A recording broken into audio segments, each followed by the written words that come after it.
आज एक इंतहाई गैर मामूली दिन था। पहले गैर मुतवक्के अंदाज में सो मोटो नोटिस, फिर खत्मी सामने आ गया जिसमें तसद्दुक़ हुसैन जिलानी साहब ने खुद को रिक्यूज़ किया है। आप वकला की तरफ से दबाव डाला जा रहा था, कुछ लीगल फ्रेटर्निटी, इवन कोर्ट के अंदर से आवाज़ आ रही थी कि इसके ऊपर सो मोटो जुरिस्डिक्शन एक्सरसाइज की जानी चाहिए, चीफ जस्टिस ऑफ पाकिस्तान को सुप्रीम कोर्ट की सतह के ऊपर यह बेंच तश्कील देना चाहिए। तो आपको लगता है कि रेक्टिफिकेशन हो गई उस सारे मामले की जो डिमांड की जा रही थी?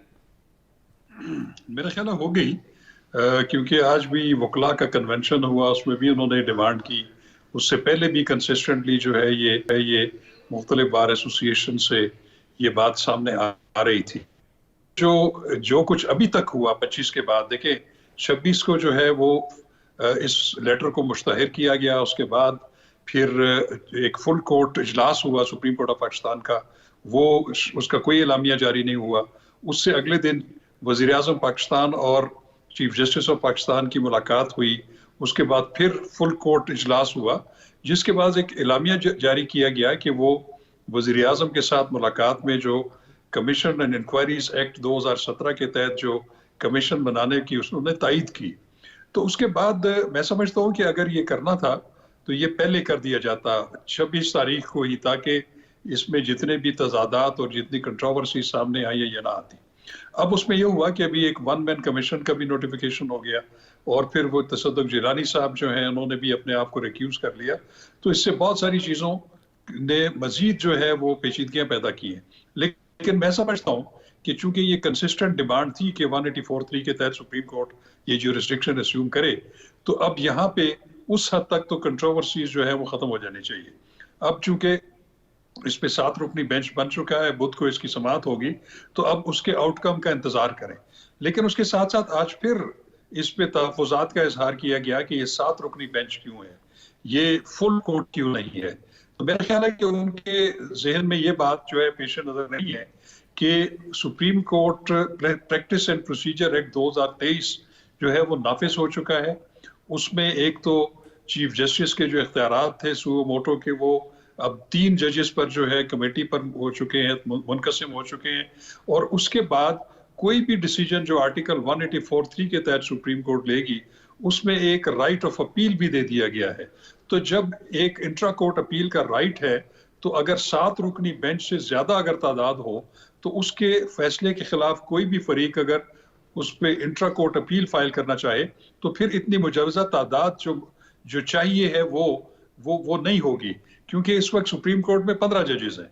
तो 7 का बेंच इसलिए है कि अगर इससे कोई इख्तलाफ भी करे इसकी जजमेंट से, तो वो फिर इसकी appellate court intra court appeal में 8 जजेस कम अज कम मैसर होंगे, जो कि इस फैसले के बारे में कोई भी दिस वे और दैट वे उसको डिसाइड कर सकते हैं। ये बड़ा तो अहम कानूनी नुकता है सर, जिसके ऊपर आप बात कर रहे हैं। देखिए, ऊपर तले 2 अहम डेवलपमेंट्स हुई हैं। एक तसद्दुक़ हुसैन जिलानी साहब का रिक्यूज करना वन मैन कमीशन से, और दूसरा सो मोटो जुरिस्डिक्शन के तहत 7 रुकनी बेंच बन जाना।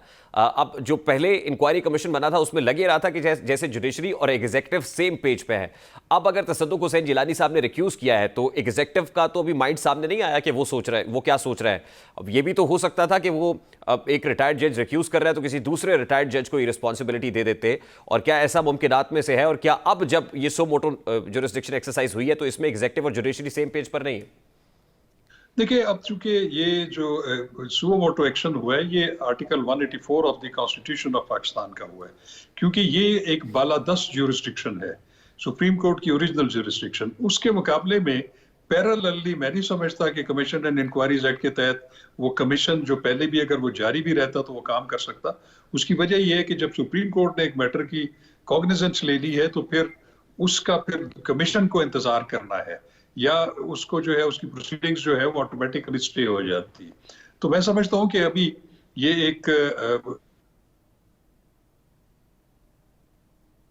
यहाँ पे एक और जो गौरतलब बात ये है कि क्या सुप्रीम कोर्ट ऑफ पाकिस्तान अपनी ओरिजिनल ज्यूरिस्डिक्शन में बहुत सारे ऐसे फैसले भी मौजूद हैं कि सुप्रीम कोर्ट जो है वो एज ए तहकीकाती इदारा काम नहीं कर सकती, उसमें शहादतें इकट्ठी नहीं कर सकती। इसके पहले भी जो कमीशन बने, वो जो जुडिशल कमीशंस वो सुप्रीम कोर्ट की हिदायत पे या किसी कानून के तहत बने।